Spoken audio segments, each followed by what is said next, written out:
나중에도 2024년도 사학진흥기금 융자사업 설명회에 참석해 주셔서 감사드리며, 근본 설명회는 유튜브 라이브 스트리밍 방식으로 진행됩니다. 그리고 금인 설명회 종료 후에 본 동영상은 저희 한국사학진흥재단 홈페이지 공지사항에 링크를 다시 걸어드리도록 하겠습니다. 그리고 왼쪽에 그 화면에 보이시는 분은 저희 교육환경개선 본부장님이신데, 지금 교육부 출장 중으로 원격으로 다시 이렇게 화면에 지금 참석해 주셨고요. 혹시 제 목소리 들리시면은 채팅창에 좀 응답 좀 해주시면 감사하겠습니다.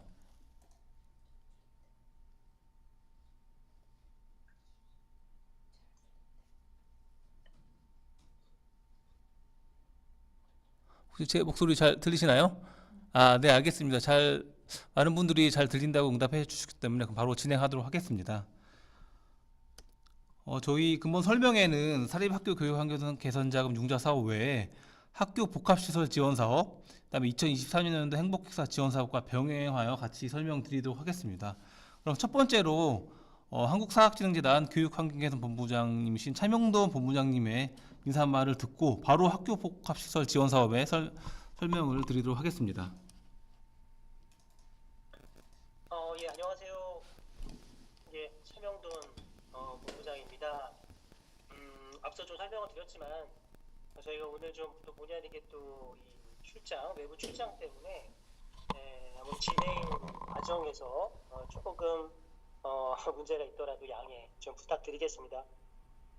오늘 바쁘신 와중에 이렇게 많은 대학 관계자분들께서 참석을 해주셔서 다시 한번 좀 감사드립니다. 오늘 이제 기금 설명회는 잘 아시겠지만 저희가 이 융자 사업과 기숙사 사업이라는 이제 두 축의 이제 사업이 있는데요.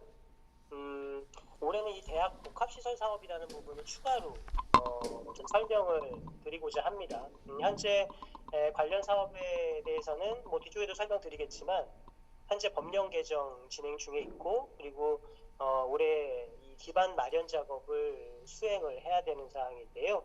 이런 것들은 좀 미리 좀 진행 과정에 대해서 향후 절차에 대해서 먼저 좀 대학과 공유를 하고 좀 진행을 하고자 합니다. 이 복합시설 사업은 지금 재단 미래 기금 사업을 좀 추진하고 있는 사업이기 때문에 이건 좀 학교와 향후에 좀 더 많은 사업들을 할 수 있기를 바라봅니다. 그리고 두 번째는 저희가 항상 사업 설명을 했었던 융자와 기숙사 사업 부분인데요. 해당 사업은 좀 제도 개선이 내년도에 많이 이루어졌어요. 아시겠지만 최근에 사립대 학교 구조조정 관련과 연계된 부분들, 그리고 또 뭐 한국국제대처럼 또 최근에 또 폐교 이슈들이 또 많이 있기 때문에 어떤 정부의 정책 트렌드하고 맞춰가지고 이 융자 심사 기준을 상당 부분 좀 강화한 부분이 있습니다. 저희 그런 부분들 이따가 좀 설명드릴 것인데 좀 많이 좀 경청해 주시고요. 이러다 보니까 이와 연계해서 또 내년도 예산이 대폭 축소됐어요. 뭐 아쉬운 부분이긴 한데 잘 아시겠지만 뭐 최근에 정부의 세수 부족 문제 이런 것들 때문에 교육부 R&D 예산 뿐만 아니고 교육부의 모든 예산 부분들이 많이 좀 축소가 됐습니다. 거기에 맞춰서 또 저희 융자 사업도 많이 좀 예산이 좀 축소가 돼서 안타까운 부분은 좀 있습니다. 다만 다음적이면 여러 학교에 저희가 이 기금을 융자 지원할 수 있는 방향을 저희가 갖고 있으니까, 그런 목표를 가지고 있으니까 많은 신청 부탁드리겠습니다. 여기까지 간단한 좀 인사말을 좀 드렸고요. 그러면 바로 그 학교 시설 복합화 사업 활성화 방안 사업에 대해서 좀 설명을 드리고자 합니다. PT 바로 좀 진행을 해주시죠. 학교 시설 복합화 사업 관련해서는 아까도 제가 잠깐 말씀드렸지만 당장 올해 지원되는 사업은 아닙니다. 현재 법령이 발의가 됐고 올해까지 이제 개정을 목표로 진행을 하고 있는 사업이 되겠고요. 아마 현실적으로는 올해는 이제 학교와 지자체 간의 MOU 작업, 그래서 시범 사업을 좀 추진하는 기반을 마련하는 단계까지가 올해 할 수 있는 사업인 것 같고요. 그를 통해서 내년도에 25년도 예산에 담는 그런 방향으로 진행을 해야 될 것 같습니다.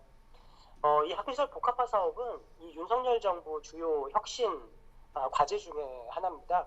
현재 교육부에서도 전국적으로 추진할 계획을 가지고 있고, 저희 재단에서도 아까 말씀드린 대로 미래 기금 사업의 하나로서 좀 세부 지원 방안을 마련을 하고 있으니까 그런 사항들에 대해서 좀 설명을 드리도록 하겠습니다. 본부장님 죄송한데 좀 목소리 좀 크게 좀 부탁드립니다. 네네. 다음 학교시설 복합화 사업에 대해서 복합시설 개념을 먼저 좀 설명을 드려야 될 것 같습니다.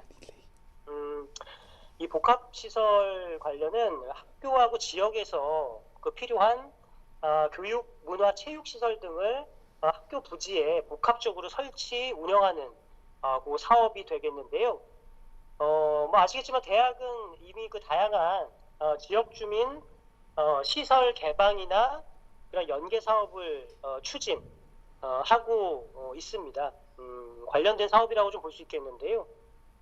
우선 학교 복합시설에 대한 구조를 좀 보여드리면 학교에서 부지를 제공을 하게 되고 그리고 기본시설로 이제 공공시설이 되겠습니다. 요거는 이제 체육시설이나 도서관, 문화 공간 등에 대한 주민 편의시설이 들어가겠는데요. 요거에 대한 재원은 국가나 지자체 그리고 재정 지원 부분이 좀 되겠습니다. 그리고 나머지는 학교가 원하는 좀 시설 부분이 되겠는데요. 학교 시설 관련해서는 각종 교육 시설 그리고 수익 시설에 대한 부분이 되겠습니다. 소리가 좀 많이 좀 작은가요? 그러면 잠깐만요.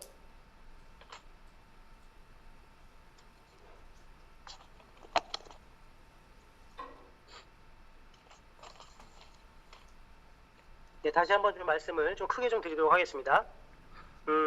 해당 이제 학교에서 원하는 학교 시설에 대한 부분은 교육 시설 그리고 수익 시설까지 포함이 되겠는데요. 요거는 그 대학 자부담 그리고 사학진흥기금에 대한 융자 지원까지 저희가 좀 지원하려고 합니다. 여기서는 융자 지원 부분은 최우선적으로 지금 융자 지원을 예정하고 있는 상황이 되겠습니다. 여기 부분은 이제 대학의 이제 주요 역할이 결국에는 지역과의 어떤 상생 부분도 이제 하나의 큰 역할이기 때문에 특히 이제 비수도권 대학의 특히 이제 지역 소멸 지역과 연계해서 어떤 사업의 필요성이 커질 거라고 판단이 됩니다.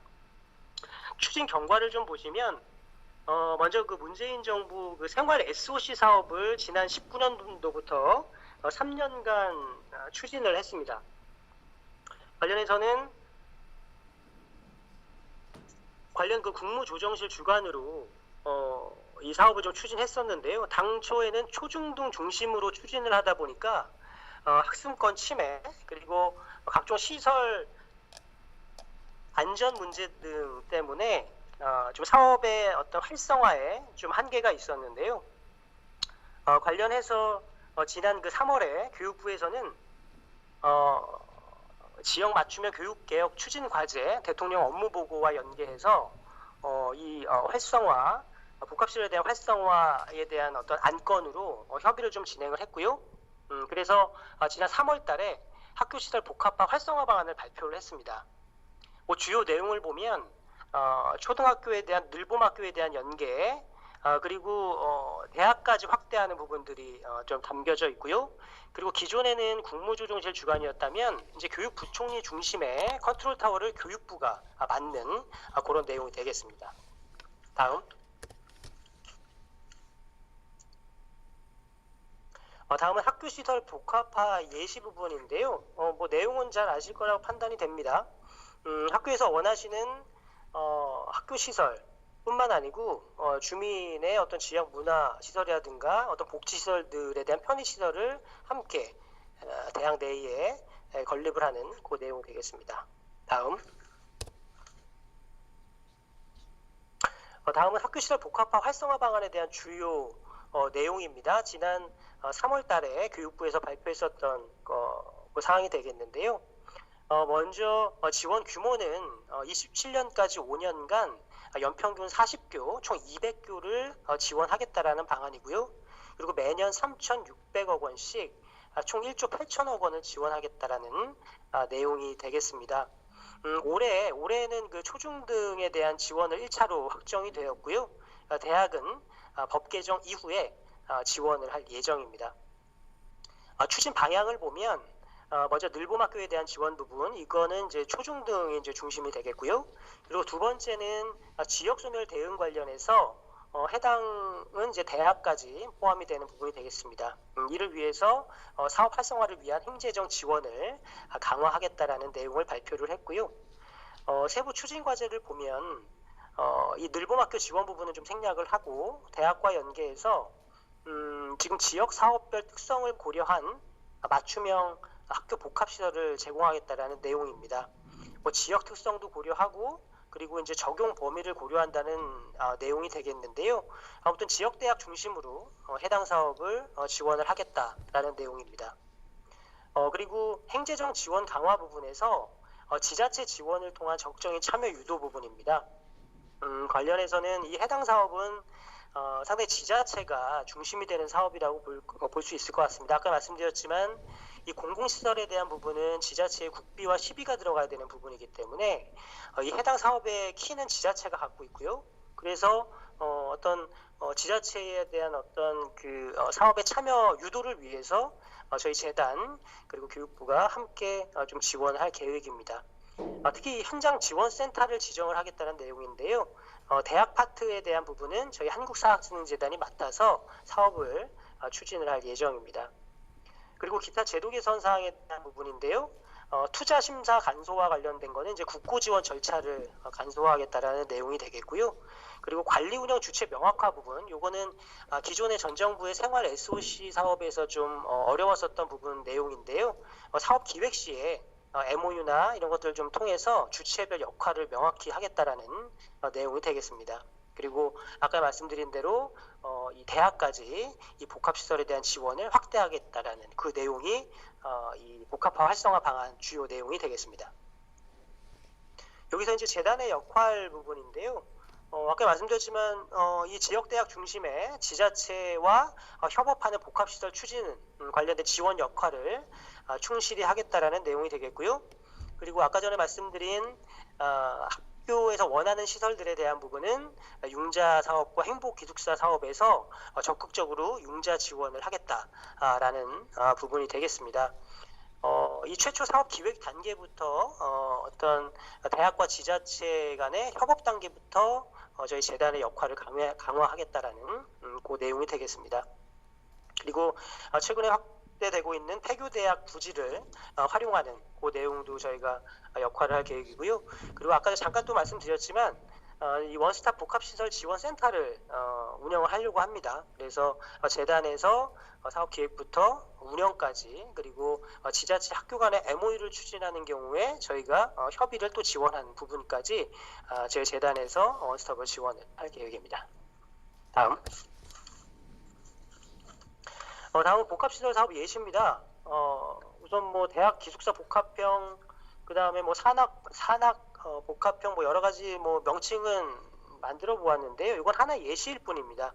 아시겠지만 복합화 사업은 지자체와 대학이 원하는 그 시설이 굉장히 다양할 것일 거고요. 그리고 각 주체가 원하는 시설을 만드는 것이기 때문에 상당히 다양한 모델 창출이 될 것 같습니다. 그래서 지자체 대학이 서로 윈윈할 수 있는 그런 모델을 찾는 것이 우선일 것 같고요. 먼저 그 대학 기숙사 복합형이라고 좀 저희가 명칭을 달아봤는데 지금 대구 행복기숙사 연합 기숙사가 하나의 모델일 것 같습니다. 대구 행복기숙사 모델을 보면 3층부터 14층까지가 이제 기숙사로 건립이 되어 있고요.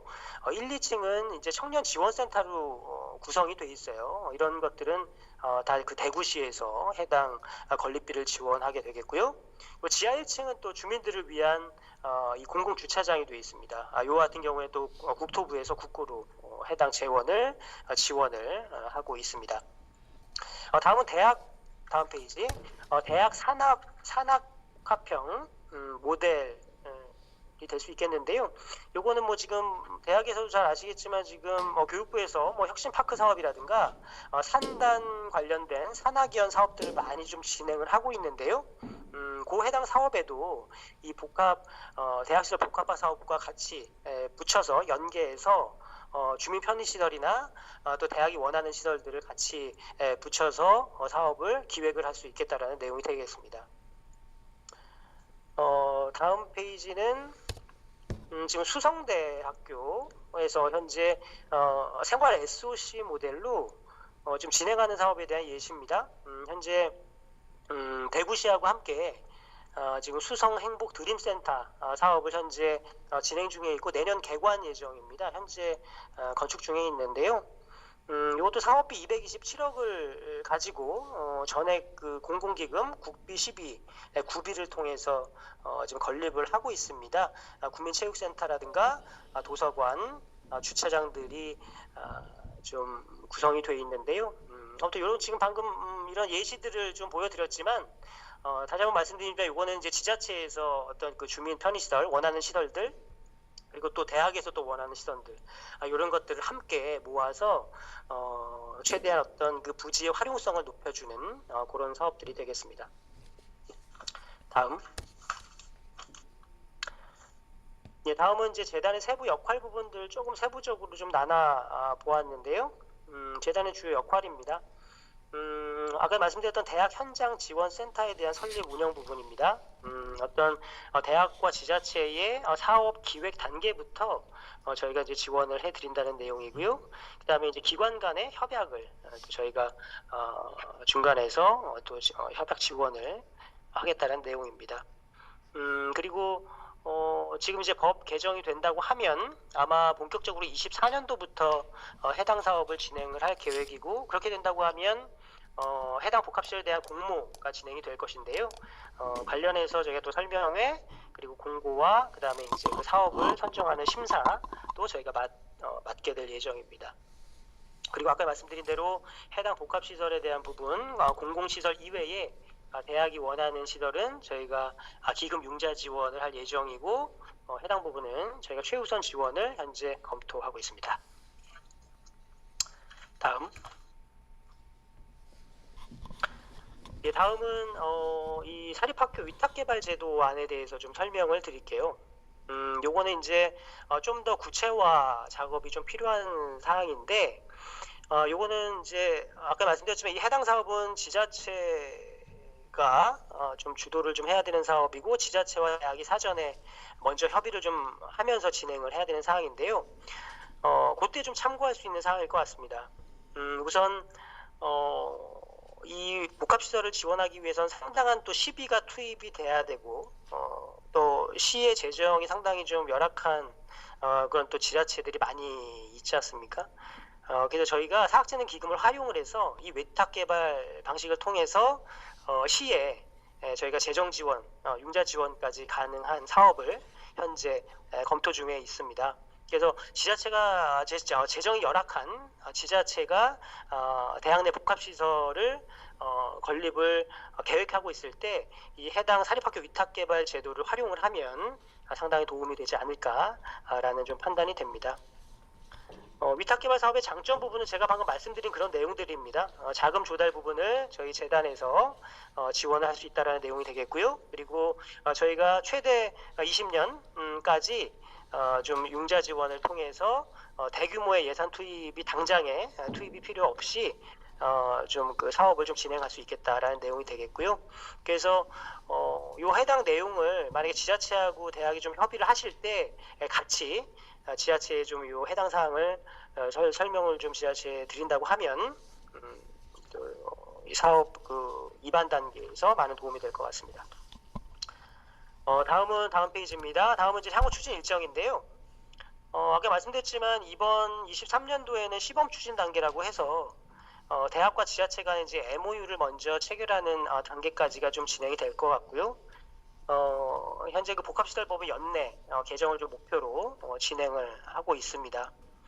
그렇게 되면 이제 내년부터는 관련해서 대학 공모가 좀 추진이 될 예정이고요. 그다음에 예산 지원을 이제 확정하는 단계가 돼서 본격적으로는 25년 내에 국비나 시비를 담아서 사업을 추진하는 그런 계획을 가지고 있습니다. 향후 추진 일정 부분인데요. 여기 좀 보시면은 지난 8월이죠. 23년도 8월 달에 해당 복합시설법에 대한 그 개정안이 발의가 됐습니다. 조경태 의원 대표 발의를 통해서 지원 대상을 대학까지 확대하는 부분들, 그리고 9월 달에는 서병수 의원실에서 지금 발의를 해서 지자체가 대학에 재정 지원하는 근거, 그리고 지방 재정교부금을 복합시설에 쓸 수 있는 지원 근거를 지금 마련을 해서 현재 발의가 됐고요. 이거는 이제 연내까지 개정을 위해서 현재 노력하고 있습니다. 그렇게 되면 내년 상반기에 해당 세부 실행 방안을 좀 마련을 해서 내년부터 본격적으로 좀 진행을 할 계획입니다. 다음 이제 FAQ인데요. 요거는 이제 저희가 설명회 전에 사전 좀 질의를 받은 사항인데 그 내용들 모아서 좀 설명을 드리도록 하겠습니다. 질문 사항 중에 사립대학이 복합시설 사업을 좀 진행하는 경우에 부지를 무상으로 제공하는데 대학의 이익이 무엇이 있느냐 라는 질문을 좀 해주셨어요. 그래서 이 내용은 아까는 뭐 잠깐 제가 말씀을 드렸던 것 같은데 우선 대학 내의 그 주민 편의 공공시설 재원은 전액 국비와 시비로 건립이 됩니다.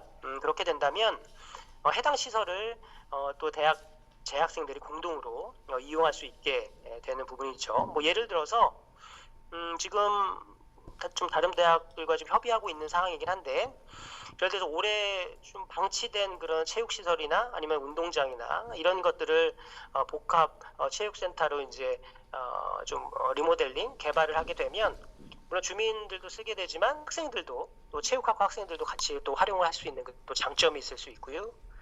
그리고 오래된 강당이라든가 뭐 이런 것들을 또 리모델링을 해서 공연장이나 이런 것들로 또 주민 개방을 해서 리모델링을 하게 된다면 학교의 오래된 시설들을 또 새롭게 바꾸면서 학교도 같이 쓸 수 있는 어떤 그런 장점이 있을 수 있을 것 같고요. 그다음에 공공시설의 운영은 원칙적으로 이제 지자체가 갖게 되지만 협의 후에 대학이 운영 가능하고 또 운영비 지원할 수 있는 그 근거를 현재 법에 좀 담아놨습니다. 그리고 또 추가로 복합시설 건립 시에 또 대학이 원하는 교육시설 그리고 수익시설도 또 추가 건립이 가능한 부분이 되겠고요.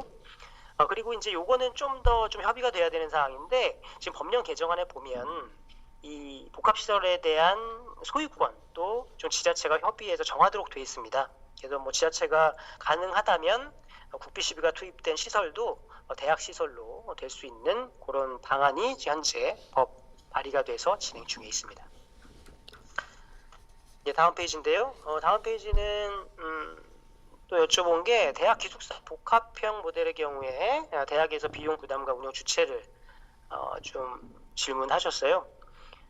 요거는 아까 전에도 제가 설명드렸던 것 같은데 대구 연합기숙사 모델 기준으로 본다고 하면 청년지원센터 같은 공공시설은 전액 시비로 건립이 됐고요. 그다음 공용주차장은 국비, 그리고 기숙사는 전액 사학진흥기금 재원으로 융자 재원으로 건립이 됐습니다. 물론 이제 대학이 아까 말씀드린 수익시설이나 교육시설을 추가한다고 하는 경우에는 자부담이 필요한 부분이 되겠고요. 그리고 원칙적으로 이제 운영 부분은 공공시설은 지자체가 되고 연합기숙사인 경우에는 SPC가 운영이 되지만 만약에 사립대학이 단독으로 기숙사를 건립을 한다고 하면 대학이 기숙사에 대한 운영권을 소유하게 됩니다. 네, 그리고 마지막으로 대학 복합시설 사업에 대한 추진 주체는 누구인가라고 이제 질문을 또 해주셨어요. 가장 중요한 거는 지자체입니다. 해당 사업은 지자체가 중심이 되는 사업이 되겠고요. 아까 말씀드렸더니 먼저 MOU를 통해서 지자체 대학 그리고 이제 재단 교육부가 해당 역할을 좀 확정한 다음에 사업을 진행하게 되는데요. 가장 중요한 게 결국에는 국고와 시비에 대한 확정 부분인 것 같아요. 예, 그래서 이 국고 신청에 대한 주체 그리고 또 시비에 대한 지원 여부는 지자체가 결정을 하는 부분이기 때문에 지자체가 상당히 중요한 역할을 하게 되고, 사업 추진 의지, 지자체가 사업 추진 의지를 갖는 것이 가장 이 사업의 성공 어떤 핵심 요소인 것 같습니다. 그래서 이제 재단과 교육부가 그 단계에서 좀 역할을 하겠다라는 좀 내용이 되겠고요. 그래서 먼저 이 사업이 좀 제대로 되기 위해서는 어떤 지자체와 대학이 먼저 사전 협의를 좀 거치는 것이 중요할 것 같고요. 서로 간에 원하는 시설들이 좀 기획 단계에서 마련이 된다고 하면 어느 정도 좀 공감대가 형성이 된다고 하면 저희 재단에 연락을 주시면 저희가 교육부 아니면 재단을 같이 지자체에 방문을 해서 해당 사업에 대한 설명 그리고 어떤 그런 기획 단계에서 저희가 역할을 좀 지원하도록 하겠습니다. 예, 여기까지가 오늘 좀 복합화 사업에 대한 활성화 방안 좀 설명을 드렸고요. 진행 단계에서 조금 제가 또 외부에서 있다 보니까 소리가 좀 작았던 부분인데 좀 죄송스럽습니다. 조금 진행이 원활하지 않았던 부분 사과드립니다. 혹시 지금 시간이 좀 된다면 뭐 채팅창에 좀 질의사항이나 이런 것들 좀 말씀을 해주시면 제가 바로 좀 답변을 좀 드리도록 할게요. 그리고 이 사업 같은 경우에는 언제든지 저희 재단에 문의를 해주시거나 아니면은 아까 말씀드렸지만 어느 정도 구체화가 됐을 때 재단에 연락을 주시면 저희가 직접 지자체나 대학에 찾아가서 좀 찾아가는 설명회 또 별도로 또 진행을 하고자 합니다.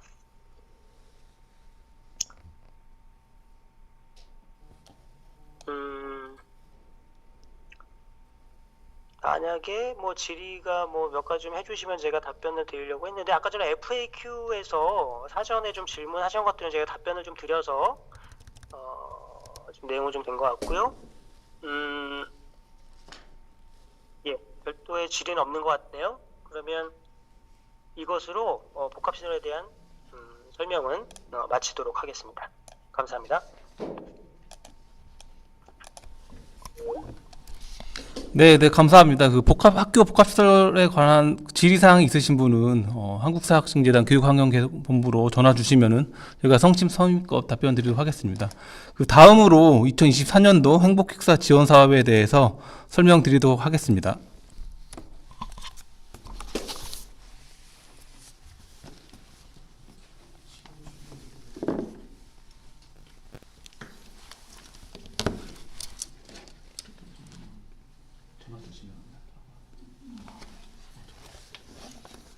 저희 지금 채팅창으로 질의를 주셨는데 저희 본부장님이 지금 이제 회의 때문에 잠깐 나가셔가지고 질의사항을 전화로 주시면은 저희가 답변 드리도록 하겠습니다.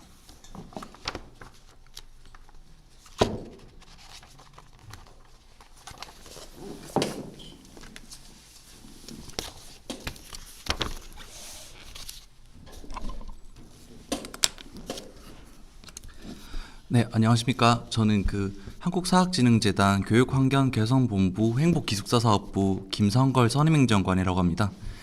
네, 방금 이제 학교 복합시설에 이어서 2024년 행복기숙사 지원 사업에 대해서 전반적인 이제 사업 계획과 각종 제도 개선 그리고 지원 계획 등을 이제 간략하게 설명을 드리고 이제 사전에 이제 질문해주신 질의응답 사항에 대해서 저희가 좀 답변을 드리는 쪽으로 그렇게 추진하도록 하겠습니다.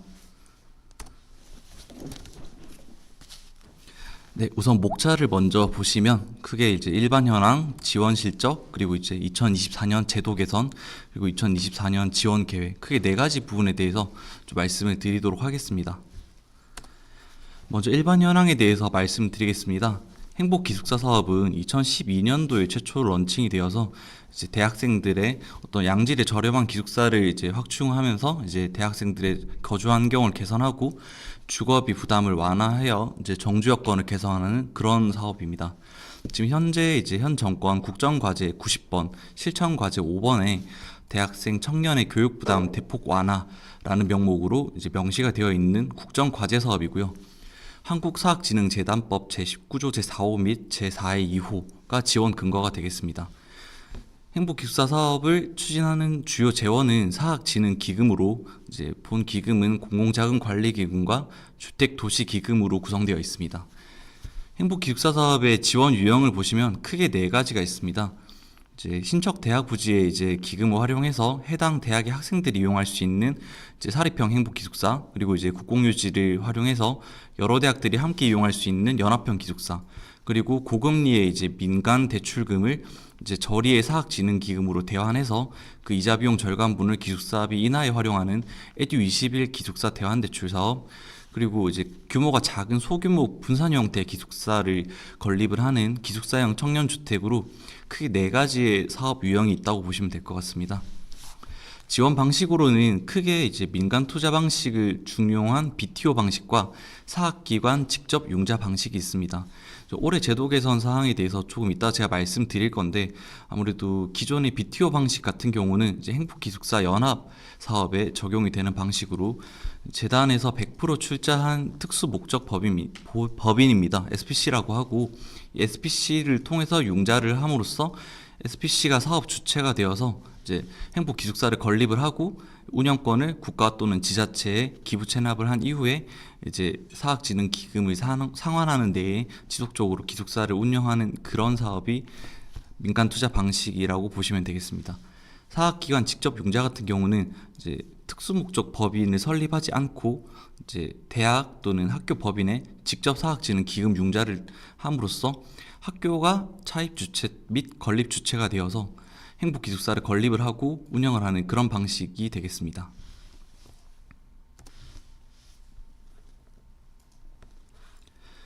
네, 두 번째로 지원 실적에 대해서 말씀드리겠습니다. 2012년부터 2023년까지 총 11년간에 걸쳐서 전국에 지금 77개의 사업을 추진 중이고 공공기금 1조 2,651억을 투입을 하였고, 현재 수용 인원 기준으로 49,000명 수준의 이제 학생들의 정주 여건을 지원하는 그런 사업이 되겠습니다. 양적으로도 기숙사 확충을 통해서 거의 49,000명, 거의 5만 명 가까이 되는 학생들의 주거 환경을 이제 제공을 하였고, 저렴한 기숙사비를 제공함으로써 이제 학생들의 주거 부담을 완화시켜주는 역할까지 하였습니다. 2012년부터 22년까지 기숙사비 인상률이 9.1% 수준으로 이제 동년의 이제 소비자 물가 상승률인 19.9%에 비해서 절반 수준으로 이제 인상을 억제함으로써 이제 보다 더 많은 사람들에게 저렴한 기숙사비로 기숙사를 제공을 하고 있습니다. 그리고 2023년 1학기 기준으로 현재 기숙사비 행복 기숙사비의 평균 기숙사비는 대략 24만 7천 원 정도 수준입니다. 23년도의 실적을 말씀드리자면 지금 현재 23년 1학기에 약 1,000명 규모로 수용할 수 있는 대구 연합 행복 기숙사를 개관을 하였고요. 2023년 2학기에 서울에 약 700명 규모를 수용할 수 있는 동소문 연합 행복 기숙사를 개관하였습니다. 24년의 제도 개선에 대해서 말씀드리겠습니다. 아무래도 지금 올해 같은 경우는 그 사업을 놔두고 대외적으로 교육 환경 변화가 굉장히 많은 시기였습니다. 아무래도 그런 방향이 있다 보니까 다양한 위기와 환경 변화 대응을 위해서 좀 기금의 재정 건전성도 제고를 하고 대학의 자율화를 좀 더 극대화하는 방향으로 가면서 사업 추진 방식을 개선하고 지원 대상 선정의 엄정성을 강화하는 방식으로 제도 개선을 추진을 하였습니다. 크게 첫 번째 제도 개선 방향의 3가지를 보시면 이제 대학의 자율성 강화를 위한 사업 추진 방식 개선, 대학 평가 체제 개편 등에 따른 융자 심사 항목 개선, 정부 정책을 반영한 각종 제도 정비가 있고, 이제 예산 및 사업 신청과 관련해서는 이제 사업 신청과 예산 편성 방식을 좀 전반적으로 크게 개선한 부분이 있습니다. 제도 개선 방향에 대해서 좀 하나씩 세부적으로 설명을 드리겠습니다. 먼저 대학의 자율성 강화를 위한 사업 추진 방식 개선입니다.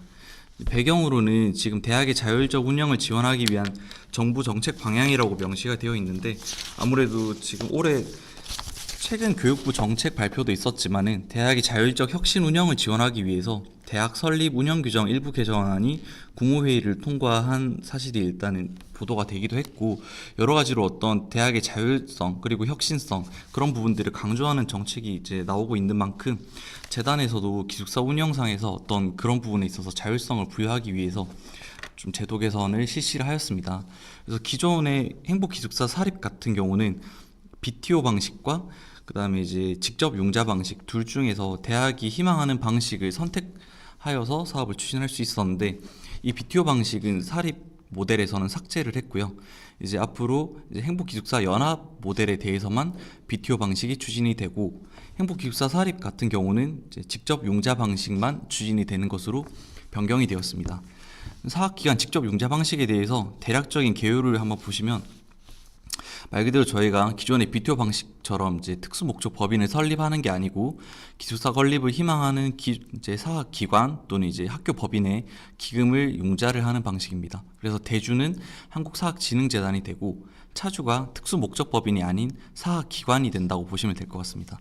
사학기관은 이제 한국사학진흥재단으로부터 사학진흥 기금을 융자를 받아서 직접 운영 주체가 되어서 운영 및 추진 주체가 되어서 기숙사를 건립을 하고 운영하고 이제 한국사학진흥재단의 이제 원리금 상환에 대한 의무까지 가지게 된다고 보시면 될 것 같습니다. 그리고 기존의 BTO 방식처럼 이제 교육부로부터 재산 관리 방안에 대한 허가를 받는 것이 아닌 이제 사립학교법에 따라서 기체 허가를 받는 방식으로 교육부의 승인 방식도 변경이 되었습니다. 이제 이렇게 방식을 변경함으로써 아무래도 대학의 입장에서는 보다 자율성이 좀 강화가 됐다고 볼 수가 있는 것이 기존에 이제 저희 BTO 방식으로 하게 되면 아무래도 특수 목적 법인을 설립을 할 때 이제 한국사학진흥재단과 이제 희망하는 이제 학교 법인이죠. 학교 법인이 50대 50으로 출자한 특수 목적 법인이 이제 사업 추진 주체가 됩니다. 아무래도 그렇다 보니까 어떤 다양한 사업 설계, 감리, 시공 등등 이제 용역업체 선정이라든지 어떤 사업 추진 전반에서 재단의 확인과 어떤 관리 감독, 감시에 대한 부분들이 굉장히 좀 강화가 된 부분이 있었는데 그런 부분들이 이제 직접 융자 방식으로 추진 주체가 사학기관으로 바뀌면서 많이 좀 완화가 됐다고 볼 수 있습니다. 그리고 기존에 이제 BTO 방식 같은 경우는 아무래도 사업 추진 주체가 SPC 특수목적 법인이다 보니까 민간으로 분류가 되어서 아무래도 그런 취득세, 재산세 등등 이제 세제적인 부분에서 사실 혜택이 거의 없었습니다. 저희가 어떤 특별 좀 법령 제정을 통해서 어느 정도 특정 기간까지는 좀 면제를 할 수 있는 방안을 마련했지만 사실 이제는 그런 부분들이 이제 일몰기한이 도래를 했고 이제 향후에 이제 건립이 되는 기숙사의 경우는 이제 특수목적 법인이 운영하게 되는 기숙사들은 이제 부가가치세 또는 지방세 전반에 대해서 다 과세 대상이 되게 됩니다. 그런 부분들이 아무래도 기숙사 운영상에 다 부담이 되고 학생들의 기숙사비 인상으로 이어질 수 있기 때문에 그런 부분에 있어서 굉장히 부담이 존재하는 부분이었는데 대학이 직접 설치를 하고 운영을 하게 될 경우에는 이제 그런 부분들이 다 면세가 되는 부분들이 있기 때문에 아무래도 대학이 직접 운영을 하면서 얻는 메리트들이 있을 것으로 좀 판단이 됩니다. 두 번째로는 대학 평가 체제 개편 등에 따른 융자 심사 항목 개선입니다.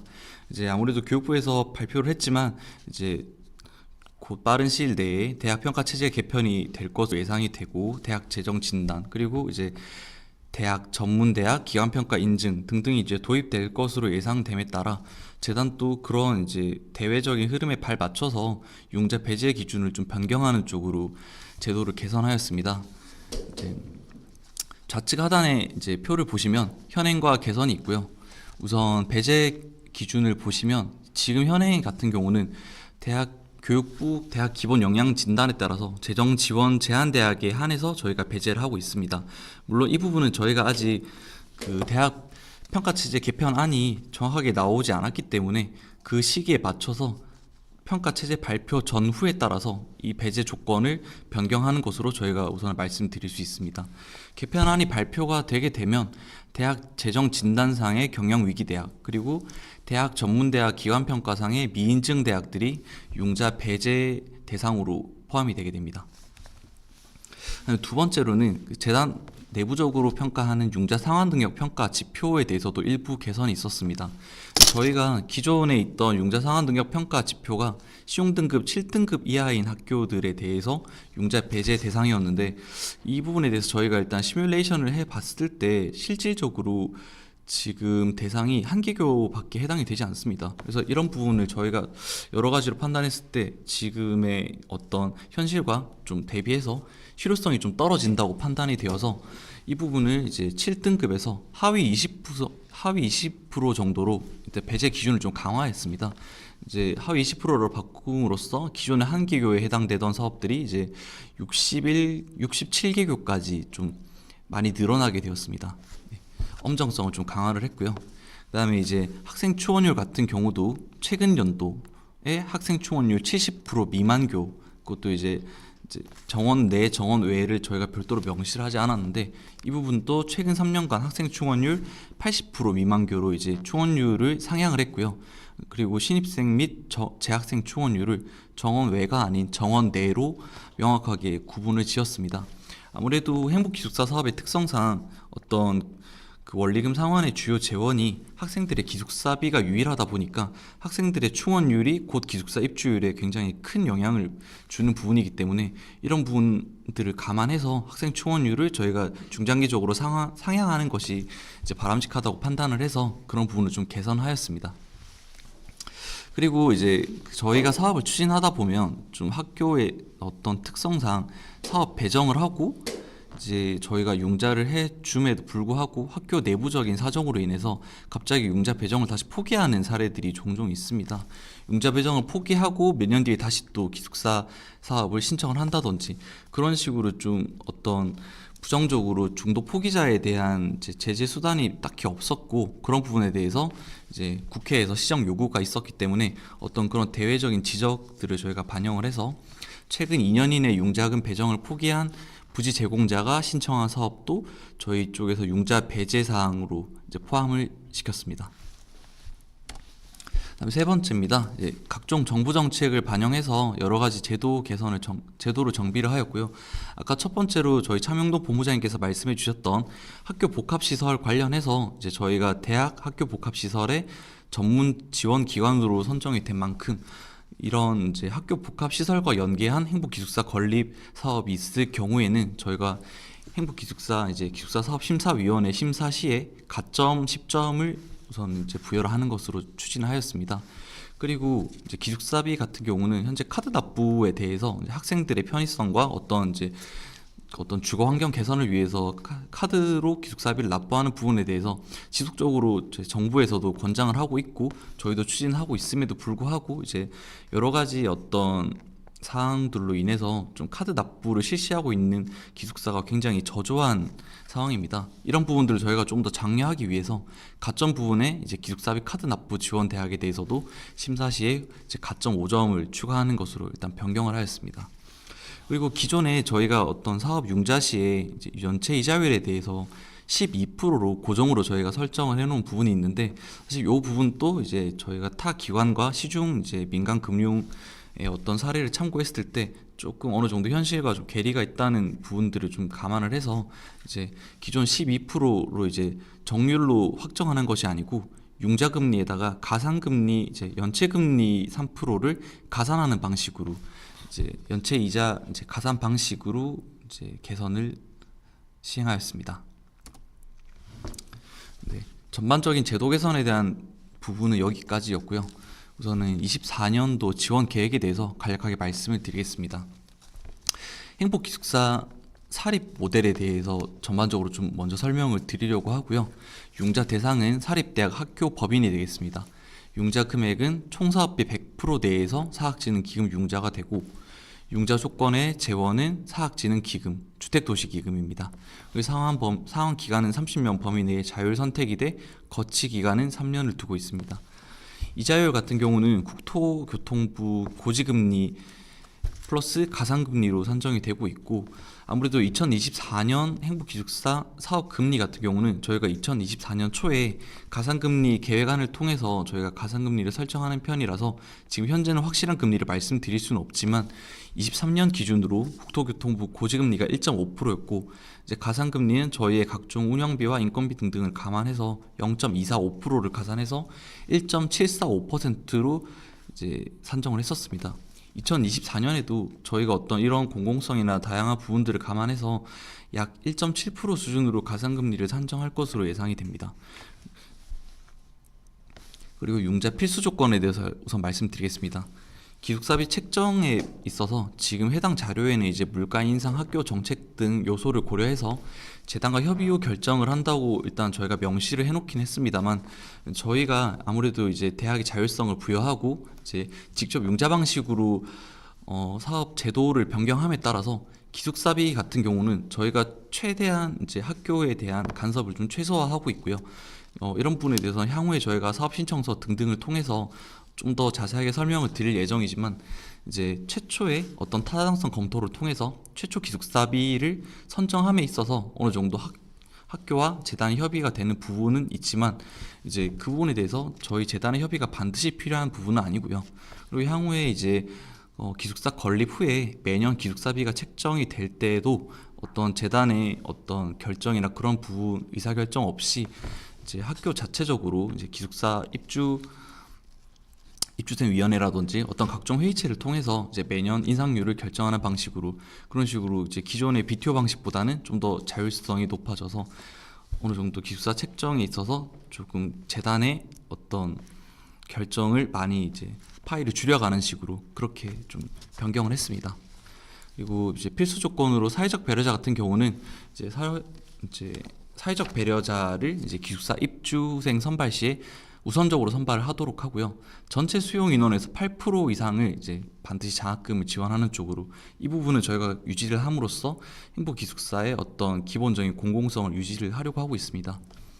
그리고 기타 조건은 이제 총사업비에 대한 결정 부분, 그리고 기숙사 운영 책임제 도입, 행복 기숙사 특별회계 운영 등등이 있습니다.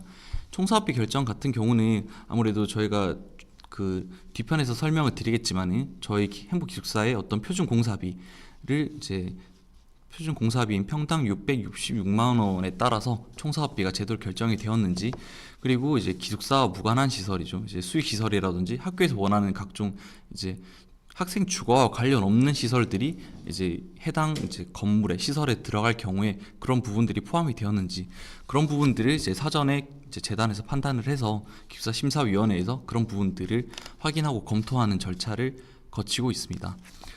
그리고 기숙사 운영 책임제 같은 경우는 아무래도 기존의 BTO 방식으로 추진할 경우에는 그 운영의 추진 주체가 특수 목적 법인이었기 때문에 학교의 입장에서는 어떤 MRG라고 하죠. 그 이제 최소 입주 보장이 70% 수준을 이제 그 미달하지만 않으면 학교 입장에서는 딱히 그런 부분에 있어서 운영에 있어서 크게 책임을 지는 부분이 없긴 했습니다만, 아무래도 직접 융자 방식으로 전환이 되면서 아무래도 학교가 사학기관이 직접 운영 주체가 되다 보니까 이런 부분에 있어서 운영도 학교에서 직접 책임을 지고 하는 방식으로 그렇게 저희가 공고를 드리고 있고, 행복기숙사 특별회계 같은 경우도 이제 학교에서 외부 감사를 받을 때도 그렇고 학교에서 행복기숙사에 대해서 별도 계좌를 이제 개설을 해서 자금에 대해서도 별도 자금으로 운영을 하고, 외부 회계에서 감사를 받을 시에 감사 보고서에도 이런 행복기숙사에 대한 별도 자금에 대한 부분을 명시할 수 있도록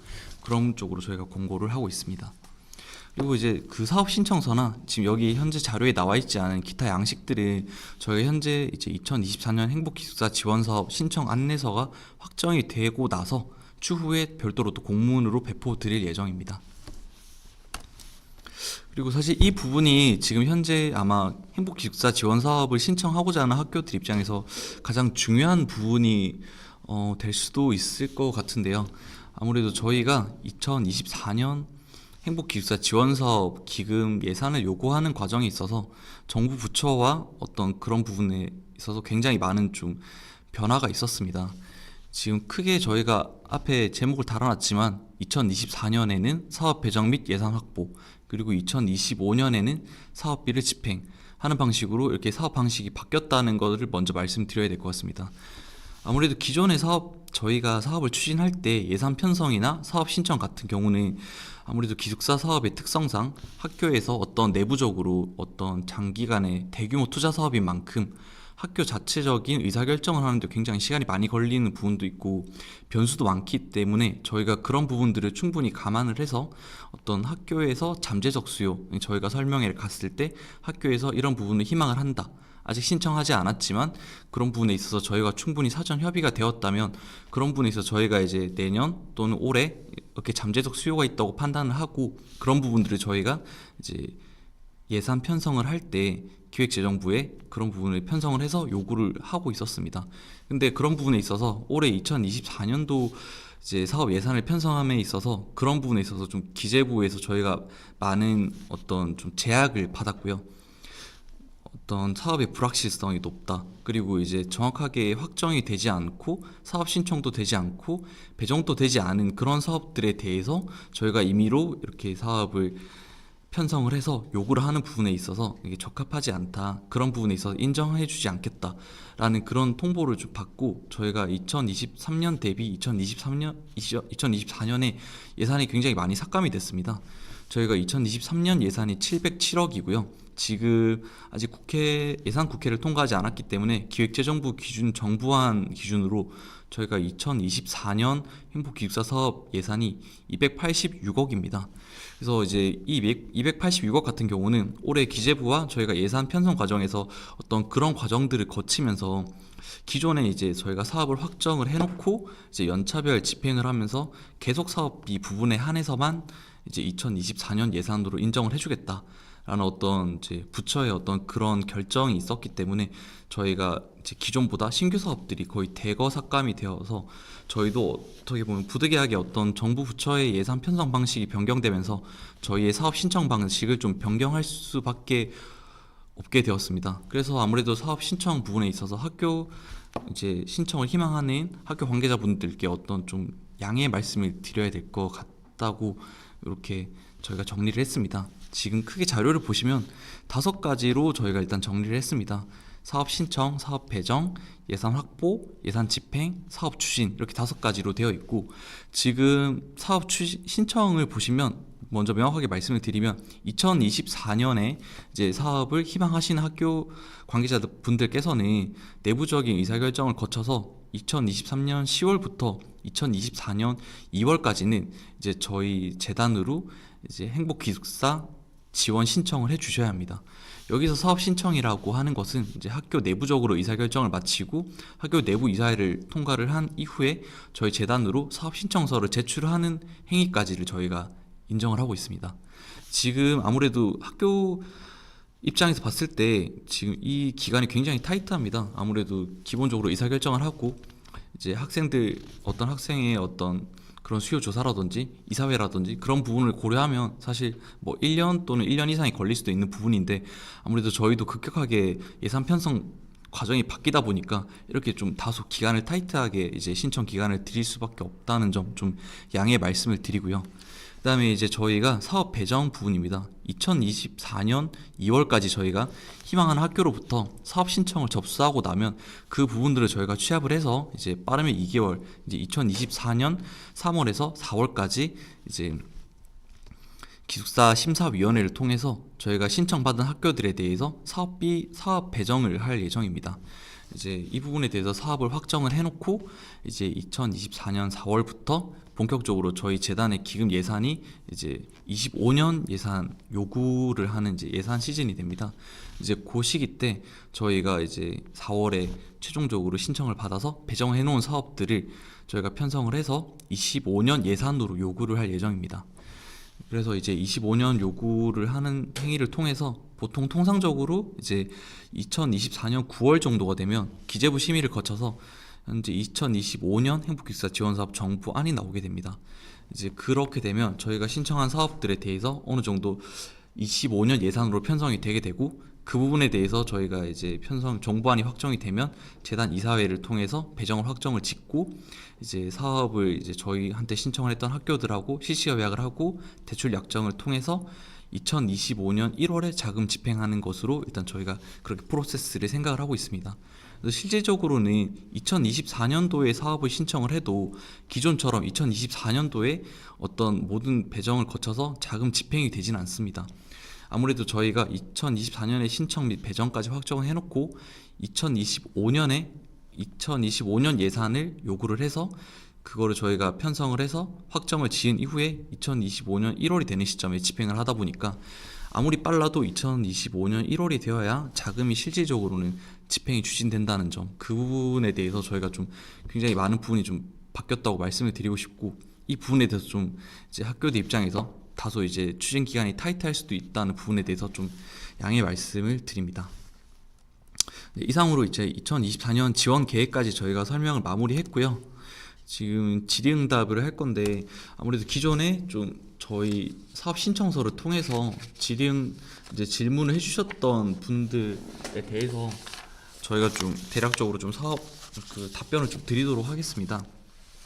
우선 초중고도 행복기숙사 건립이 가능한지 부분에 대해서는 아무래도 저희 사립형 행복기숙사가 사립학교법 제2조에 따른 사립대학으로 지원 대상이 한정되어 있습니다. 그래서 초중고등학교는 지원 대상이 아니라는 부분을 좀 말씀을 드리고 싶고요.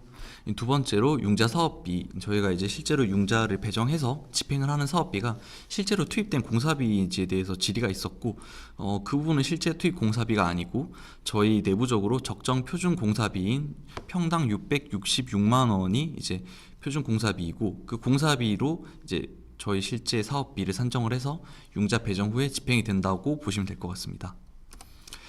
그 다음에 이제 지역에 대학이 우리 대학뿐이라면 사업 선정에 어려움이 있을지에 대해서 질의가 있었습니다.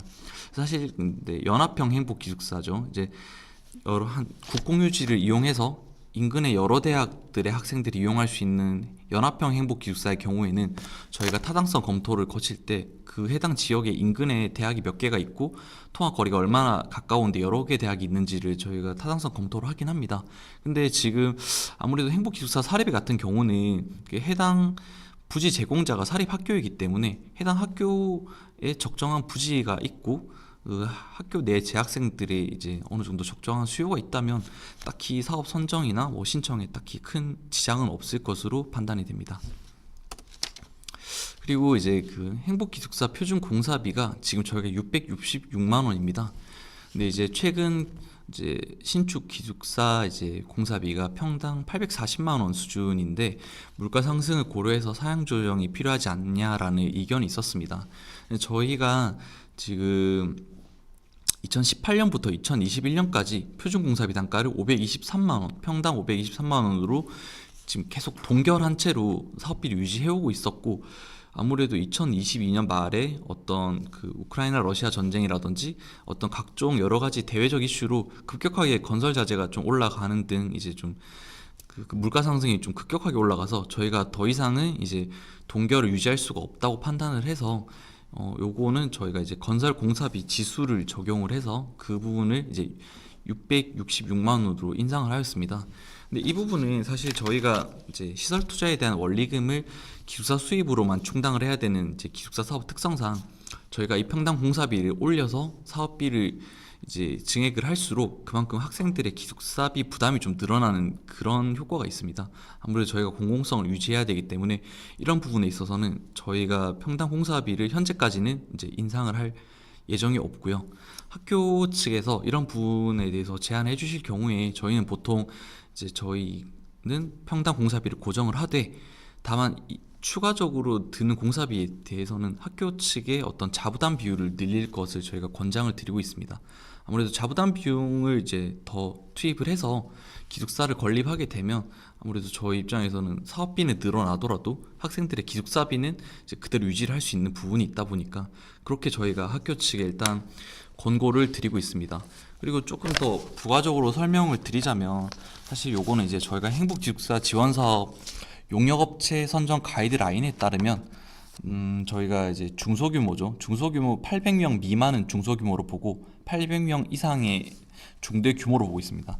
중소규모인 800명 미만 같은 경우는 저희가 이제 제한 경쟁 입찰을 하고 이제 낙찰자 결정 방식을 최저가 낙찰로 하고 있습니다. 그래서 저희가 통상적으로 사업을 추진하면서 지금 현재 평당 공사비를 666만 원으로 추진했을 때 실제로 제한 경쟁 입찰을 했을 때는 실제로 시공에 대한 부분에 있어서는 어느 정도 이 공사비와 어느 정도 비슷한 수준으로 저희가 맞출 수 있었던 것으로 저희가 인지를 하고 있습니다. 네. 현재까지 나왔던 질의에 대해서 저희가 답변을 드렸고요. 그리고 추가적으로 지금 여기 좀 아무래도 공간이 부족해서 저희가 답변에 대해서 좀 달지 않았던 부분이 있는데 답변을 주신 부분이 이제 기존에 건축 계약이나 아니면 이제 어떤 설계 용역이 완료된 채로 이제 행복기숙사 지원 사업에 지원할 수 있냐라는 질의가 있었거든요. 이제 그 부분에 대해서는 저희가 사업 신청서를 통해서 한 번 더 향후에 부가적으로 설명을 드리겠지만, 저희 현재 기숙사 사업 이제 융자 심사 배제 사항에 건축 계약 체결 및 착공 사업이 융자 배제 사항으로 들어가 있습니다. 이제 다만 공개 경쟁 입찰을 통해서 건축 계약을 체결을 하고 저희 적정 공사비인 평당 666만 원을 이제 준수를 한 사업의 경우에는 이제 저희 심사위원회 심의를 통해서 지원이 가능하긴 합니다. 이 부분에 대해서 좀 말씀을 드릴 수 있을 것 같고, 그 다음에 또 융자 심사 배제 사항에 대해서 조금 세부적으로 어떠한 부분들이 또 배제가 되는지에 대해서 질의를 하신 분들이 있으셔가지고 이 부분에 대해서 조금만 더 대략적으로 구도로 말씀드리자면, 방금 말씀드렸던 건축계약 체결 및 착공 사업도 배제 대상이고요.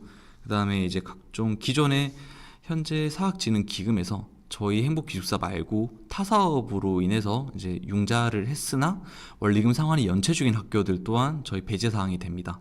그리고 아까 말씀드렸던 교육부 대학 기본 영양 진단 재정 지원 제한 대학, 그리고 향후에 발표 이후에는 대학 재정 진단의 결과에 따라서 그렇게 제한 대상이 될 수 있고요.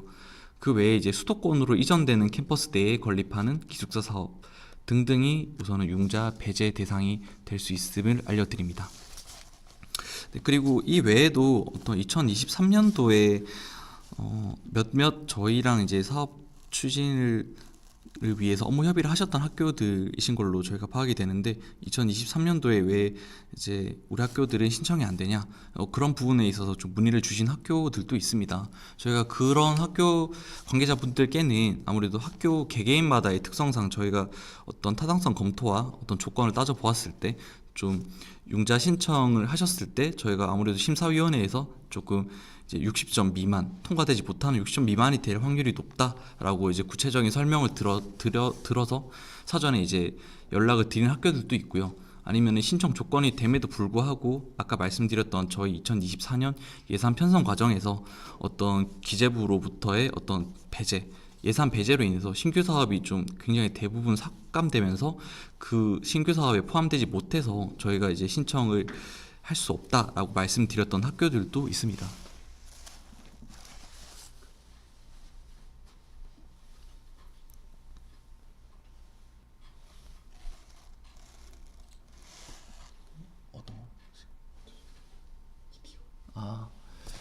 지금 일단 댓글을 달아주셔서 BTO 방식을 하지 않고 직접 대학의 방식으로 넘으면서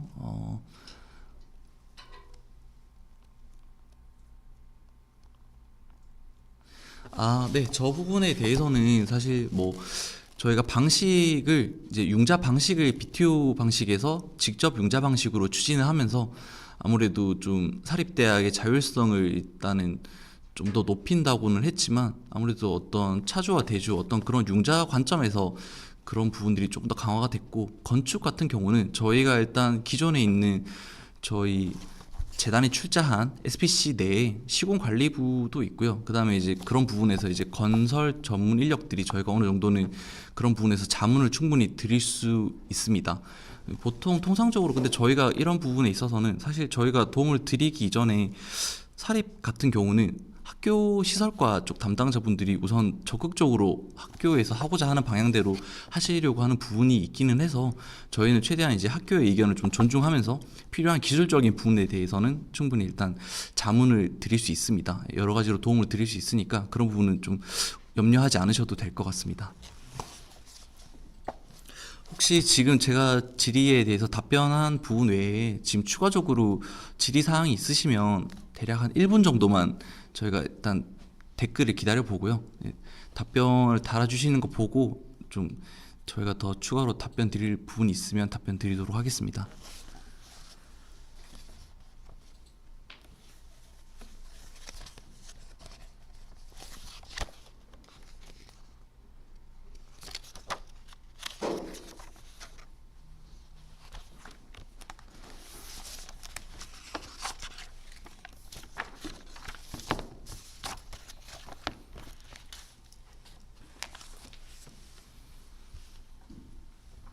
그리고 회의 자료 공유에 대해서도 지금 답글을 달아주셨네요. 추후에 필요하시면 지금 현재 나와 있는 PPT 창에 보시면 밑에 내선 번호랑 메일 주소가 있습니다. 저기 답글 달았구나. 죄송합니다. 제가 추후에 하여튼 뭐 기타 이제 문의 사항은 지금 보시는 연락처와 메일 주소로 또 문의를 주시면 저희가 답변 드릴 수 있도록 하겠습니다. 지금 별도로 답글이 없으신 것 같아서 이상으로 행복기숙사 지원 사업에 대한 설명은 좀 마무리하도록 하겠습니다. 네, 감사합니다.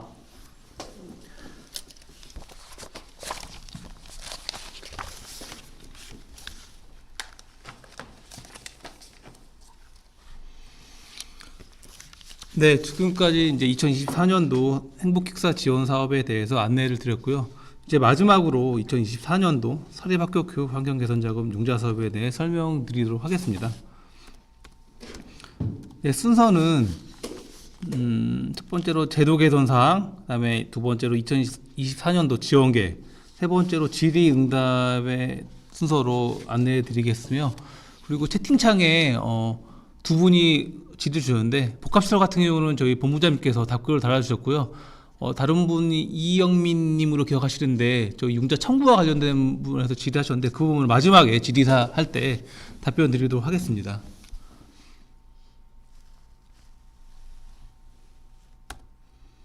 네, 첫 번째로 사립학교 교육 환경 개선 자금 융자 사업의 제도 개선 사항입니다. 제도 개선 사항은 크게 세 가지를 저희가 중점으로 하여 제도 개선을 하였고요. 첫 번째로 기금 건전성 제고를 위한 심사 방식 개선 및 융자 배제와 담보 기준 강화. 두 번째로 내부 지적 사항 반영. 세 번째로 융자 사업 간 형평성 제고를 위해 저희가 제도 개선을 실시하였습니다. 우선 첫 번째 기금 건전성 제고를 위한 심사 방식 개선 및 융자 배제와 담보 기준 강화에서는 저희가 심사 지표 및 가감점 사항을 개선하였습니다. 개선한 사유로는 기금 사업관 상이한 심사 총점 기준에 대한 재단 이사회 지적과 대학 재정 진단 및 교육부 기초과 검토 기준과 연계성 제고를 위해 제도 개선을 실시하였고요. 보시면은 현행의 심사 지표는 총 500점 만점이었습니다. 이 총 500점 만점 중에 공익성 지표 150점, 상환 능력 평가 지표 350점이었는데 이 부분을 심사 지표 총 100점 만점으로 이제 저희가 개선을 했고요. 당초에 있었던 공익성 지표 150점을 저희가 삭제를 하였습니다. 대신 상환능력 평가 지표 총 350점을 총 100점 만점으로 개선하고요. 이 중 심사 지표를 운영이익 지표를 심사했습니다. 운영이익 같은 경우는 교육부 기차와 화시에 검토하는 그 지표로서 저희가 정부 정책과의 연계성 제고를 위해 신설한 부분입니다. 그 다음으로 그 가감점 사항도 저희가 개선을 했는데요. 총 500점 만점에서 가감점 사항이 이제 항목별 25점에서 75점을 부여해야 했는데 이게 100점 만점으로 하다 보니까 동일하게 25점에서 75점을 부여할 수가 없었습니다. 그렇기 때문에 항목별 5에서 15점으로 부여하는 것을 저희가 개선을 하였고요. 그리고 저희 재단이 수행한 사학혁신 지원사업 선정대학에 가점을 50점을 부여했는데 이 사업이 제가 폐지되면서 가점을 삭제하였습니다.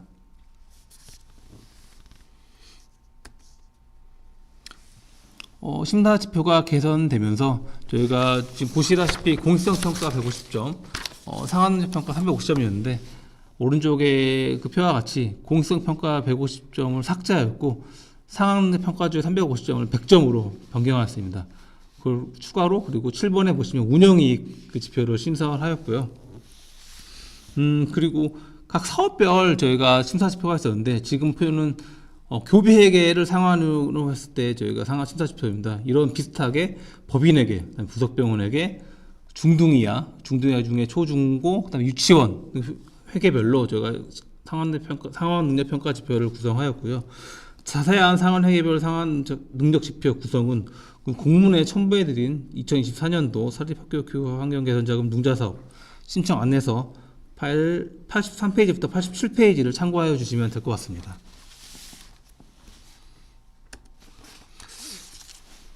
다음으로 저희가 융자 사업 리스크 관리 강화 및 사학진흥기구 건전성 제고를 위해 융자 배제 기준 강화와 대학 평가 체계 개편 사항 연계성을 제고하기 위해 제도를 개선했습니다. 일단 심사 점수별 과락에서는 당초 절대평가로 해서 심사 점수 총 500점 만점 중에 200점 미만교와 상환평가 점수 총 350점 중에 130점 미만교에 대해서는 저희가 꽈락으로 해서 융자를 배제하였습니다. 이 부분을 저희가 상대평가로 해서 대학의 경우에는 상황문제평가 결과 하위 20% 미만교, 중등이하교는 기존의 절대평가와 동일하게 상황문제평가 결과 40점 미만교에 대해서 저희가 융자를 배제를 하게 되었고요. 그리고 학생 충원율에 따른 그 융자 배제도 당초에는 전년도 학생 충원율 70% 미만교, 여기서 학생 충원율은 정원 내외를 기준으로 제가 산정을 하였습니다. 근데 개선하면서 저희가 최근 3년 평균 학생 충원율 70% 미만교, 그리고 산정 방식은 제가 정원 내만 하는 걸로 했고요. 여기서 학생 충원율은 신입생 충원율 또는 재학생 충원율로 둘 중에 하나라도 기준에 미만하게 되면은 융자 배제가 됩니다. 그리고 정부 재정 지원 제한 대응은 기존과 동일하게 융자 배제가 되고요. 그리고 심사 영역별 꽈락 기준에 해당하는 사업 중 예외 적용 사업으로 해서 두 가지의 사업에 대해서 사항에 대해서는 저희가 융자 배제 조건에 해당되더라도 예외 적용을 하였는데 이 부분은 제가 삭제를 하였습니다. 그래서 심사 영역별 꽈락 기준에 해당해도 예외되는 사업은 없습니다. 그리고 앞선 행복기사 지원 사업과 마찬가지로 대학 재정 진단이 저희가 이제 결과가 실시하게 되는데 여기서 이제 경영 위기 대학의 경우에는 저희가 융자 배제를 하게 되고요. 그리고 대기업이랑 전문대학 교육협의회에서 실시하는 대학 전문대학 기간 평가 미인증 대학도 저희가 융자 배제로 저희가 적용하게 되었습니다. 그리고 대학 재정 진단 그 결과는 2023년에 발표는 안 하고요. 2024년 중에 발표하는 걸로 계획되어 있는데, 그래서 지금 신청 단계에서는 이 대학 재정 진단 결과에 따라서 배제는 적용되지 않고요. 다만 내년에 저희가 뭐 추가 배정 시에 이 결과가 발표되었으면 그거를 적용하는 것으로 알고 계시면 될 것 같습니다.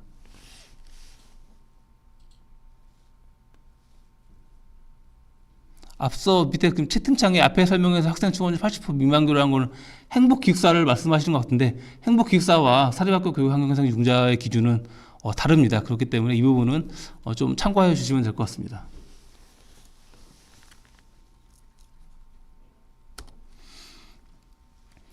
다음으로 담보조건부 융자 대상 선정 개선인데요. 저희가 융자 배제 기준도 강화하면서 학령 인구 감소 등에 따른 사립대학의 재정 악화에 대비하여 기금 건전성 제고를 위해 담보 대상을 확대하였습니다. 저희 그 담보조건부 융자 대상 선정 기준은 그 보시는 화면과 같이 다음에 해당하는 학교의 경우 담보조건으로 융자심사위원회 심의를 통해 융자 대상을 선정한 것인데, 그렇기 때문에 이 조건에 해당된다고 무조건 담보조건이 아니라 융자심사위원회 심의 대상을 거쳐 담보조건으로 하게 되고요. 차입금 우전율에 따른 그 담보조건부 선정 기준은 동일합니다. 다만 상환평가 점수 130점 이상 190점 미만교는 저희가 100점 만점으로 다시 변경됨에 따라 해당 부분 삭제하였고요. 대신 대학의 경우에는 상황평가 결과 하위 20%에 미만에 해당하지 않는 학교 중에 최근 3년 정원 내 학생 충원율 평균 80% 미만교입니다. 여기서도 신입생 또는 재학생 충원율 하나라도 80% 미만교면 담보 조건에 해당되고요.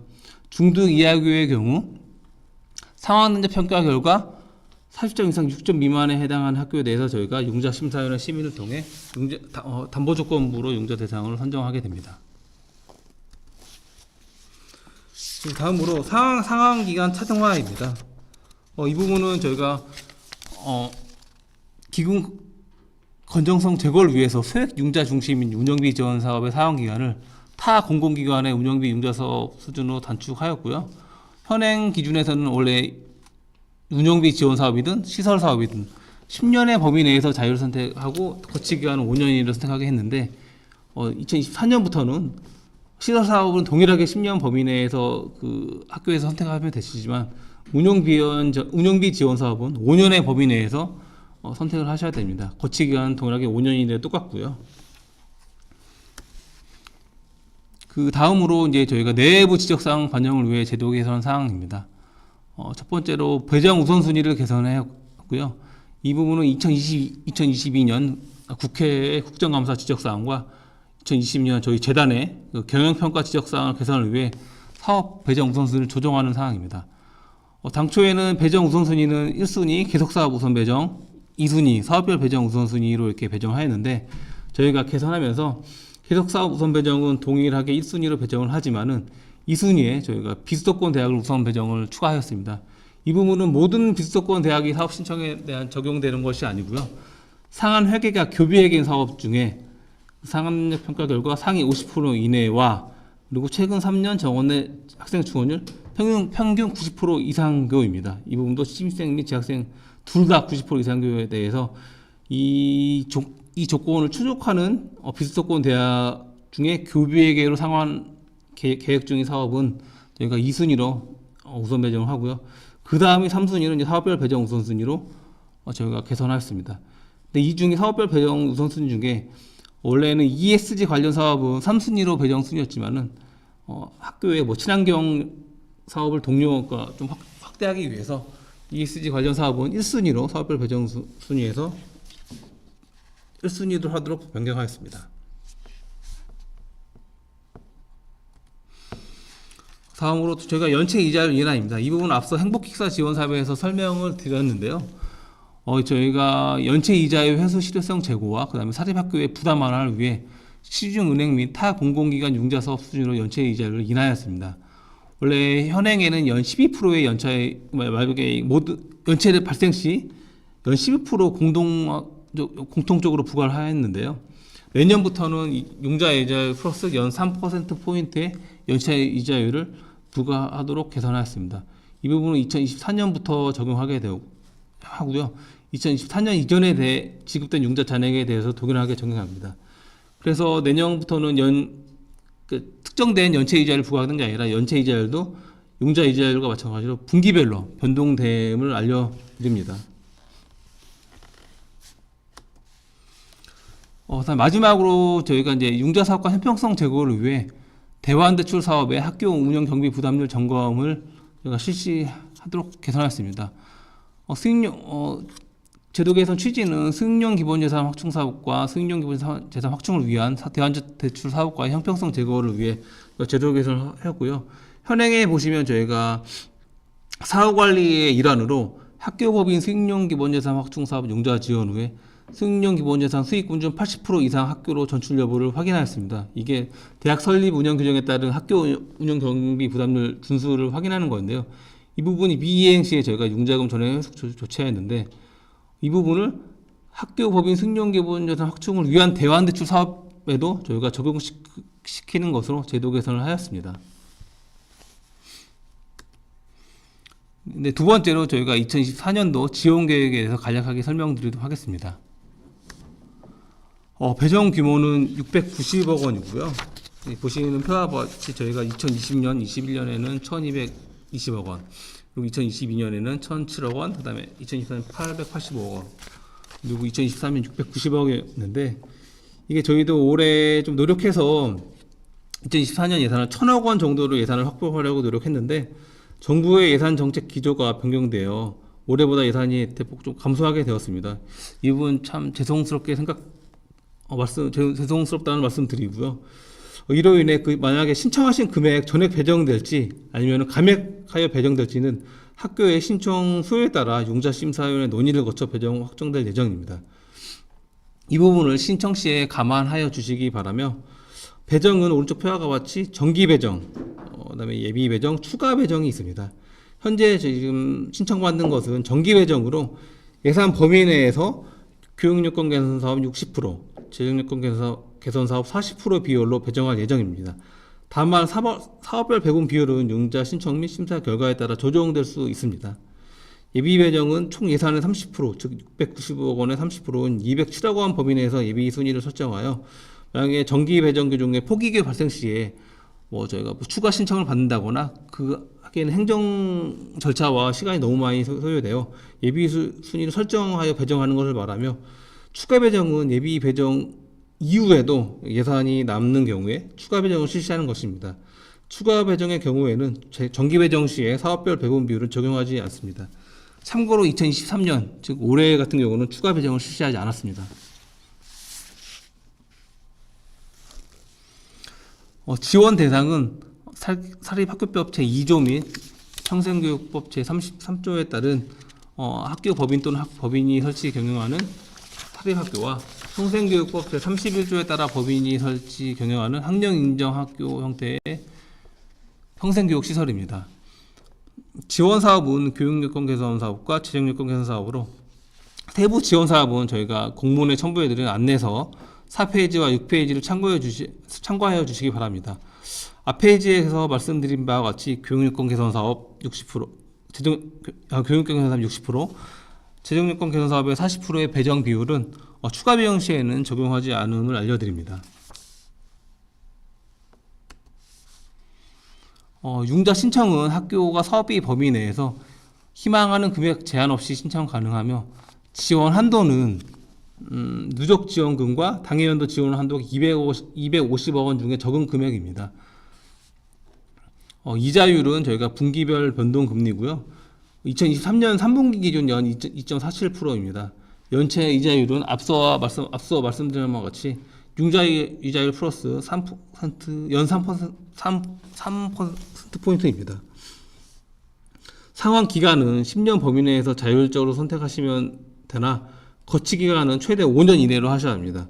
그리고 운영비 지원 사업을 신청하시는 학교의 경우 10년이 아닌 꼭 5년의 범위 내에서 선택하셔야 됩니다.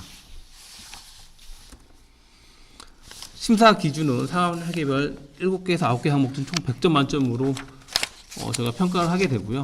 배정 계획은 1순위 계속사업 우선 배정, 그다음에 2순위 비수도권 대학 우선 배정, 3순위 사업별 배정 우선순위로 보시면 될 것 같고요.